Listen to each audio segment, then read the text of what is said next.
Goedemorgen allemaal. Good morning everyone. Guten Morgen, alle Leute. Herzlich willkommen. Well, welcome here at Hacker Hotel. First morning, Saturday morning, first talk. And we're going to talk about sex. Are you male or female? That's what computers ask, right? For most of the people, it's self-evident to just tick one of the boxes. But there are many people who don't fit in either of the boxes. They're somewhere in between, they're both or none of the above. So how do computers deal with this? Computers don't like that. Programmers don't like that. And there are also some folks who don't like that. So therefore this first talk will be from somebody from the LGBTQ community, covering at least 3 of those letters, or perhaps a little bit more. Dany is in her regular life pen tester from Society. But today she will talk about her favorite topic, Danielle. Hi, welcome. Well, who am I? My name is Dany. I'm a penetration tester. So my official job title is ethical hacker. I'm still doing this for just a year. I'm a penetration tester. I make noise when I get in. I don't really hack. I don't really red team. I just barge in the door, plant my flag, and I'm in. So, yeah, I have to put in the hoodie, because you just need a hoodie.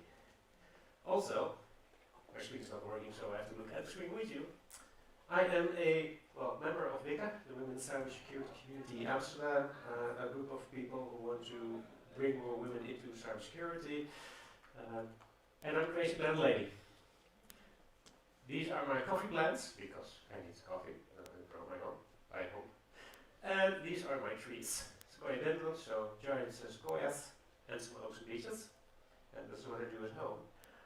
But I'm more than that. I'm more than crazy plant lady, pen tester, and Wiccan.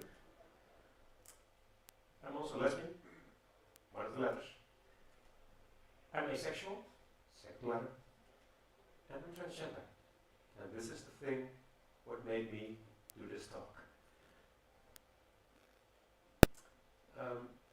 Why people ask me to do this talk? You probably have seen this Nikki tutorials.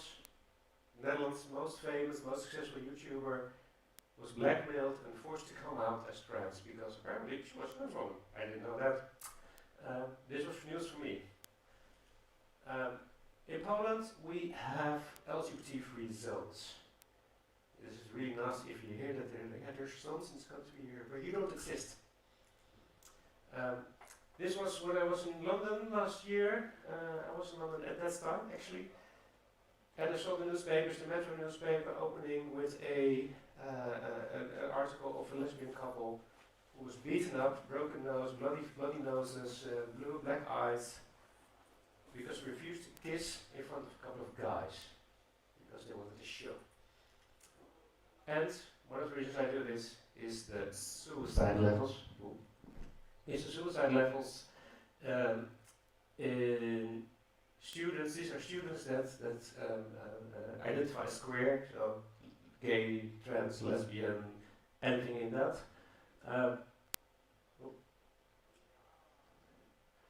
And you see the suicide rates, about 8% of the regular students commit suicide or try suicide, to 24 to 25% who are queer or are LGBT commit suicide. These are American numbers. In the Netherlands, it is lesbian, gay, bisexual teens commit about 3 to 4 times more often suicide or try to do it. Transgender teens do it 10 times more than the regular population. And this is all to do with acceptance. Acceptance is key in my talk here. This is my work bag. And yes, I went to the Lego store and I bought a Star Destroyer. But not the big one, because I don't have the room in my house for that. I also have this little flag, lesbian symbol, LGBT flag. And I work as a contractor, so I get rented out to a new business, I go to new teams. Every time I join a new team, I get back in the closet. Because I'm afraid what will happen, what people will say. And I'm thinking, do I need to take this little flag from my back when I go into the office for the first time? I didn't, but that thought just occurred to me, was for a reason to do something about this. So I'm standing here, And at the company I'm working on getting a rainbow network from the ground because we didn't have one. One of the things I would like you to do, and I would try to get as little don'ts in my talk, from don't do this, don't do this, don't do this, as possible, and I would keep positive.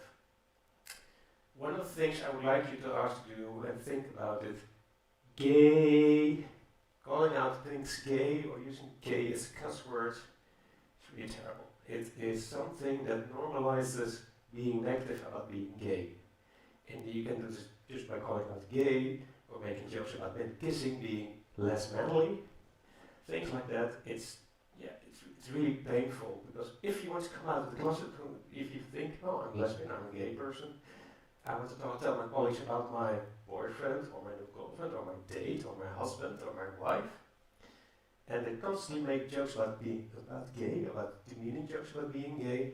Do you think they dare to come out and be open about themselves? No. So, one big don't